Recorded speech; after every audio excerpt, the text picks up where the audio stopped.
Hey guys, how are you all? ఎక్కడ చూడు కల్కి మూవీ గురించి మాత్రమే టాపిక్ బాగా నడుస్తుంది. దాంట్లో మెయిన్ లీడ్ అయిన అశ్వత్థామ గారి గురించి, ఇంకా సప్త చిరంజీవుల గురించి, ప్లస్ కలి పురుషుడి గురించి, వీళ్ళ గురించి చాలా వరకు టాపిక్ నడుస్తుంది.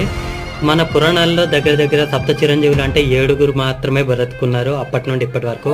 వాళ్ళలో మెయిన్ లీడ్స్ వచ్చేటప్పటికి పరశురాముడు, హనుమంతుడు, అశ్వత్థామ, బలిచక్రవర్తి, విభీషణ, కృపాచార్య, వేదవ్యాసుడు, మొత్తం 7 ఉన్నారు. వీళ్ళల్లో మెయిన్ లీడ్ మనకి ఈ మూవీలో కనిపించేది వచ్చేటప్పటికి ఓన్లీ అశ్వత్థామ గారు మాత్రమే. ఈ మూవీ అనేది సిరీస్లా ఉండబోతుంది కాబట్టి మేబీ ఛాన్సెస్ అవకాశం అయితే ఉంది. ఎక్కువగా వచ్చేటప్పటికి సప్త చిరంజీవులు ఈ మూవీలో కనిపించే ఛాన్సెస్ అయితే ఉన్నాయి.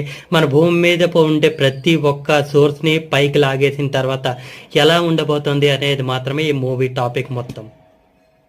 So I hope you like it.